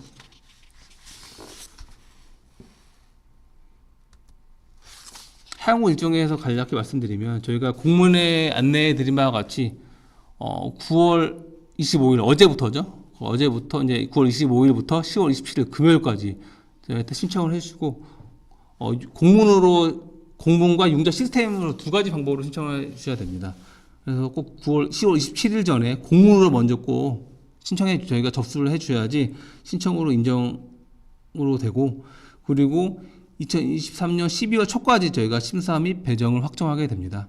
융자심사위원회와 융자심사위원회 결과를 바탕으로 한국사학생재단 이사회에서 2024년도 정기 배정 사업에 대해서 확정을 하고 배정 통지는 2023년 12월 말에 저희가 각 학교도 공문으로 발송해 드릴 예정입니다. 그리고 융자금 지급은 2024년 1월부터 2024년 12월까지 학교가 아까 질문사항과 연계된 사항인데요. 저희가 일괄적으로 학교가 신청하는 것이 아니라 학교가 필요한 시기에 저희가 청구를 하시게 되면 저희가 뭐 일주일이나 2주일의 시간을 거쳐 융자금을 지급해 드립니다. 그래서 앞서 질문사항에 질문의 의도는 지금 2024년 1월부터 저희가 청구를 한다고 해서 학교 회계연도가 2024년 2월까지가 이제 2023 회계연도인데 그때까지 꼭 신청을 해야 되냐라고 물어보신 것 같은데 그때까지 신청 안 하셔도 2024 회계연도죠. 2024년 3월부터 신청하셔도 크게 무방합니다. 그리고 마지막으로 저희가 질의응답 순으로 저희가 안내해드리도록 하겠습니다. 질의응답은 저희가 사전에 융자 설명회 참석 신청 시에 원활한 진행을 위해 저희가 사전에 받아서 진행하고요. 만약에 질의응답 여기에 없어도 보시고 궁금한 사항 있으시면 저희 마지막 연락처를 알려드릴 텐데요. 그쪽으로 연락 주시면 저희가 답변 드리도록 하겠습니다. 첫 번째 질의사항으로 융자금 미실행 시 불이익 여부가 있는지 물어보셨는데요. 융자 배정 후 부득이 융자 실행을 못한 경우 불이익이 있는지요? 라고 질문을 주셨는데 차년도 융자 신청 후 융자심사위원회 심의 시 별도의 불이익은 없습니다. 다만 설계 및 건축과 지연 등 부득이한 사정으로 연내 집행이 어려워 포기할 경우에 불이익은 없습니다. 다만 사업 추진 지연으로 배정을 포기한 후 동일한 사업으로 또 차년도 융자 신청할 경우에 융자심사위원회에서 사업 추진 정도 등을 고려하여 심사에 대해 반영할 수 있습니다. 또한 정당한 사유가 없거나 연말에 배정을 포기할 경우에는 차년도 융자 심사 시 불이익이 있을 수 있습니다. 이 부분은 저희가 아무래도 정부 사업이다 보니까 집행에 따른 저희가 예산 확보, 그다음에 저희 기획재정부의 불이익 그런 게 연계되어 있기 때문에 이 부분은 저희가 꼭 만약에 사업 추진 정도가 미진하여 포기할 경우는 연말이 아니라 연초나 그다음에 연중에 이렇게 포기해 주시면 될 것 같습니다.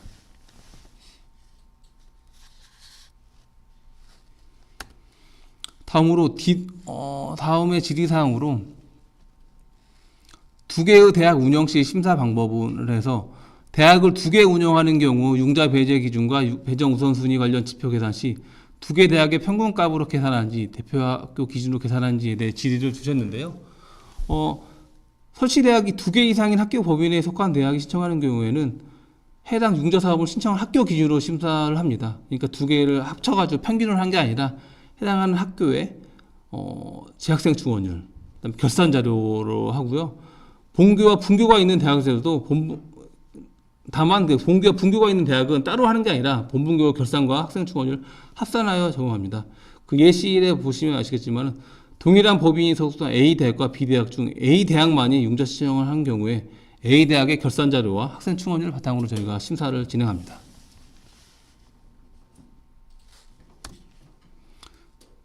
그다음 세 번째로 대안대출 사업 범위에 대해서 질의를 주셨습니다. 교육부에서 기승인받은 기체는 모두 대안대출 신청이 가능한지요? 라고 주셨는데요. 교육부에서 기승인받아 시중 의뢰로부터 기체를 신청한 건 중 모든 건에서 대안대출이 가는 게 아니라 저희 사업이죠. 사립학교 교육환경 개선자금 융자의 세부 지원 사업으로 명시된 사업을 목적으로 기체를 실행한 건에 대해서만 대안대출이 가능합니다. 또한 기존 기체권에 대해 교육부에서 승인을 받았더라도 본 융자 사업의 대안대출로 배정받은 후에 융자금을 지급받기 위해서는 다시 교육부로부터 기체 승인을 받아야 됩니다.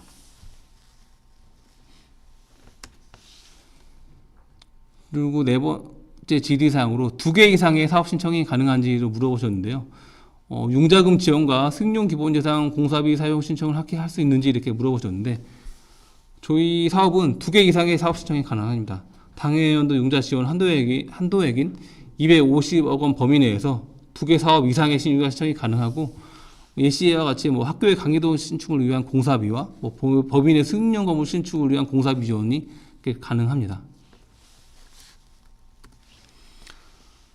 다섯 번째로 융자 제한 사항 및 법인에서 제공 가능한 담보 가능한 재산은 이렇게 나와 있는데요. 안내에서 나온 지원 제한 사항 이외에 어떤 것들이 있을까요? 융자 사업인 만큼 담보로 제공해야 할 법인 자산 등이 있는지요라고 이렇게 질의를 주셨습니다.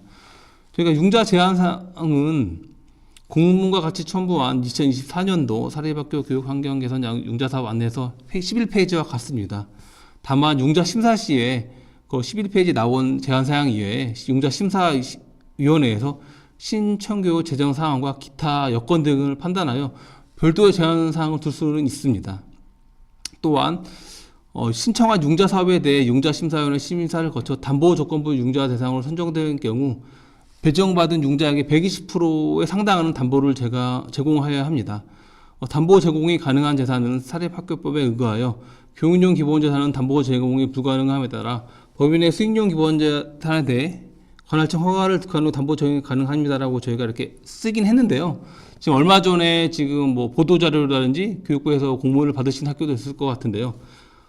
그러니까 교육부의 규제 완화 정책에 따라서 기본재산을 대폭 완화한다는 그 정부의 교육부의 방침이 있었습니다. 그렇기 때문에 대학 설립 운영 규정을 개정을 하고 있는 것을 알고 있는데요. 여기서 유효 교육용 기본재산에 대해서도 교육에 지장이 없는 한 담보 제공이 가능하다는 방침을 교육부에서 얼마 전에 발표한 바 있습니다. 이 부분은 교육부의 방침이 만약 그러한다면 저희 융자 사업도 유유 교육용 기본재산에 대해서 담보를 설정하여 융자금을 저희가 지급을 할 수 있음을 안내드립니다. 이 부분은 아마 교육부의 대학 설립 운영 규정이 최종 개정되고 난 후에 저희가 다시 한번 검토하도록 하겠습니다. 마지막 질의사항으로 저희 융자 사업에 조기 상환 수수료가 있는지 질의를 주셨는데요. 최초 상환 계획과 다르게 조기 상환하는 경우 수수료가 발생하는지 궁금합니다라고 질의를 주셨는데 저희 사립학교 교육환경개선자업 융자 사업은 중도 상환 수수료는 없습니다. 그렇기 때문에 학교에서 융자 10년의 상환기 기간을 두거나 5년의 상환 기간을 별도로 설정해서 저희가 융자 신청해서 배정을 받았더라도 학교의 재정 여력이 좀 여유가 생겨서 중도 상환할 계획이 있으시면은 서스럼 없이 저희한테 중도 상환을 해주시면 됩니다. 이상으로 저희가 사립학교 교육 환경 개선 자금 융자 사업에 대해서 제가 안내를 드렸고, 질의사항은 지금 여기 나온 한국사학진흥재단 교육재정지원부의 전화번호로 전화를 주시면은 제가 답변해 드리겠고, 지금 채팅창에 보시면은 채팅창에 질의를 한 분이 이영민 님이 주셨는데, 융자금 청구 시 사용하려고 하는 회계통장으로 신청이 가능한가요? 예를 들어 학교 법인에서 신청 제출하지만 회계처리 및 사용자는 수익사업 회계이며 수익사업 통장으로 일괄 입금이 신청해도 될까요? 라고 주셨는데, 수익사업체 통장으로 하면은 지금 수익사업 회계 통장을 의미하시는 것 같은데, 이 부분은 저희가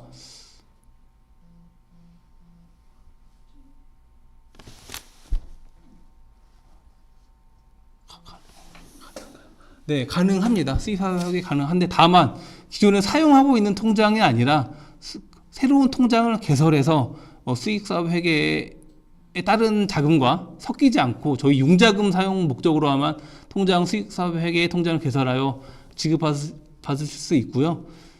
그리고 또 다른 지휘사항으로 상분야 합 평가 결과 하위 20% 문방교는 융자 신청 대학의 하나의 평가하는 내용 아닙니다. 이 부분은 전체 그러니까 결산을 제출한, 저희 아시다시피 저희 한국사학통계단 통계분석부에 결산 자료를 제출하지 않습니까? 결산 자료를 제출한 학교 모든 학교를 해서 저희가 상하위 하위 20%를 평가를 하게 됩니다. 그렇기 때문에 10개 학교가 만약 신청하면 10개 학교의 하위 20%가 아니라 예를 들면 100개 학교가 있으면 그 100개 학교의 20%를 평가하는 것으로 이해하시면 될 것 같습니다.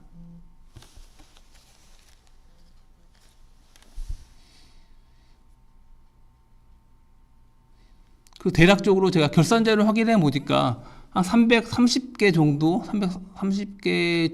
정도의 그 학교가 대학, 전문대학, 원격대학이 저희 재단에 결산 자료를 제출했고요. 그렇게 되면은 약 330교에 대해서 하위 20%를 저희가 산출하게 됩니다.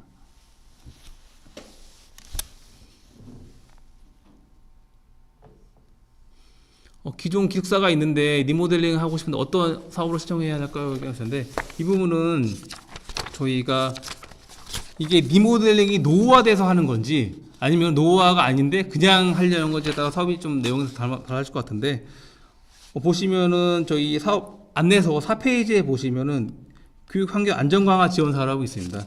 이 부분이 노후시설에 해당돼요. 예를 들면 안전등급 C등급 이하거나 사용 승인 받은 후 15년 이상 경과한 노후시설물이냐, 이 부분 해당되면 안전강화로 신청하시면 될 것 같은데, 그게 아니라면은 저희 3번에 교육지원사업, 여기에 있는 교육 여건 아니고 여기 보시면 4번 기숙사 관련 사업이죠. 총 사업비 100억 원 이하의 기숙사 신중축 리모델링 사업을 하시면 될 것 같습니다.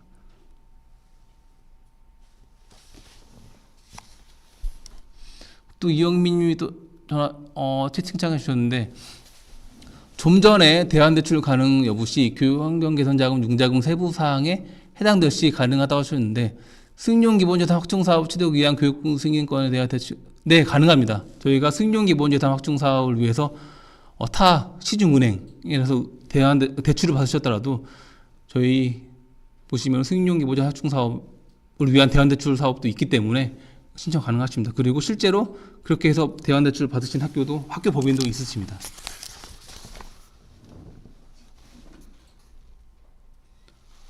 최근 3년 정원 내 신입생과 재학생 중원율 4월 1자로 합니까? 네, 신입생은 4월 1자가 맞고요. 그리고 재학생 중원율을 공시 보면 상반기, 하반기가 있는데 저희가 상반기 기준으로 중원율을 산정합니다. 그러니까 결론적으로 둘 다 4월 1자로 저희가 충원율을 산정하는 거로 생각하시면 될 것 같습니다.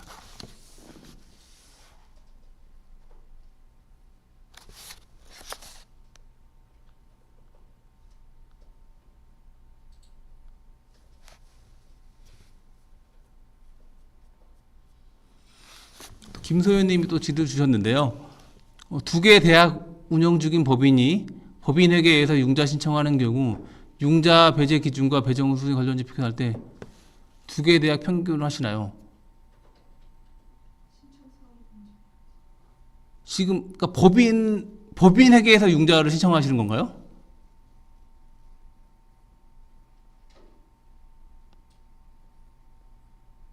배정 우선순위 같은 경우는 일단 계속 사업이라든지 비수도권 우선 대학 경우에는 말씀하시는 거 아닌 것 같고, 비수도권 대학 우선 배정은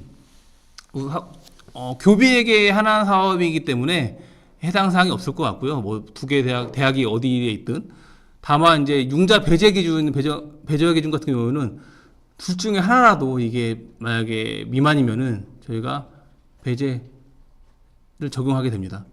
그러니까 뭐 둘 중에 하나라도 학생 충원율이 최근 3년 평균 70% 미만인 경우에는 융자 배제가 됩니다.